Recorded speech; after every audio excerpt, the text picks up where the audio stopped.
Sounds like a scary moment there for those passengers. In the meantime, protesters in an armed face-off with the feds this weekend. People carrying carrying rifles. Snipers perched on the road as well, as one family fights to keep their cattle. The Bureau of Land Management says they're backing down, at least for now, but will not give up its legal fight against the ranchers, who it says are illegally using federal lands for grazing and not paying their fees. William Logness is on the ground in Bunkerville, Nevada, with the very latest for us now. William? Well, Jenna, let me tell you how this unfolded and why the BLM backed down in the interest of public safety. So on Friday and Saturday, hundreds of protesters arrived from around the country. Sympathizers with the Bundys, self-proclaimed patriots, and of course armed militia. Trained, they have long guns, they had assault rifles, and they saw his fight as their own.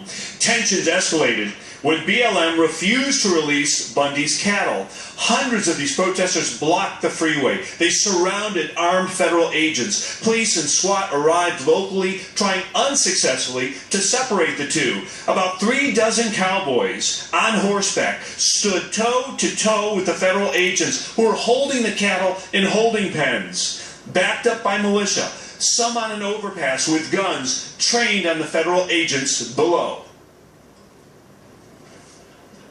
Those men did not know the militia was up there behind them.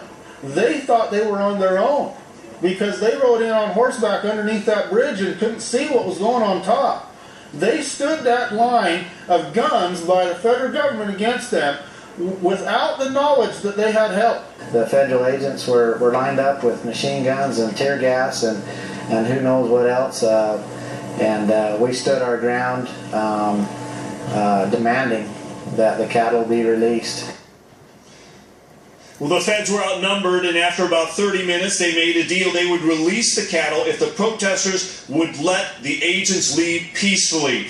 Hours before BLM had said it would stop seizing Bundy's cattle, after just 7 days into a 30-day operation, it did. They thought his cattle were on public land, grazing without a permit, a danger to the federally protected desert tortoise. But the feds roundup, with about 8 helicopters, while fast and effective, was also expensive and controversial because it happened during calving season, and now they have about 18 orphan calves who could not find their mother, some just a week old. At least 2 calves have died. So what do we have? We have the Bundys now assessing damage to their property. We have the federal government clearly misjudging and the numbers that would show up here, and that of course gave the Bundys the leverage they needed to get their cattle back. The feds, of course, had the sense and the protocol, rather, to allow and to pull back so there would not be any kind of casualties in this situation. Many of the supporters here feel this is a game changer, and that, again, somewhere around the country, when there's a kind of a standoff with the federal government, an overreach that they would say, the battle cry is going to be Bunkerville.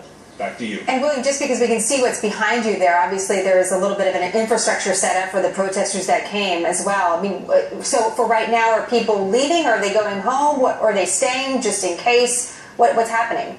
I would say, well, probably about 95% of the people came home. But I can tell you on Saturday, you know, from one end of this area to the other was filled with probably 1,000 people, some on horseback. There were, again, many armed militia here as well. This is an open carry state. They had rifles. They had them in this position. They had sidearms, and it was a very tense situation. When Clyde Bundy said, hey, the BLM's backing off, and I'm going to give them 30 minutes. If they don't go get my cattle, I'm going to go get them. They waited, and they left, and then you had the standoff. But again, for the most part, it's over. Back to you. That's good news. Resolved peacefully, as you mentioned. William, thank you.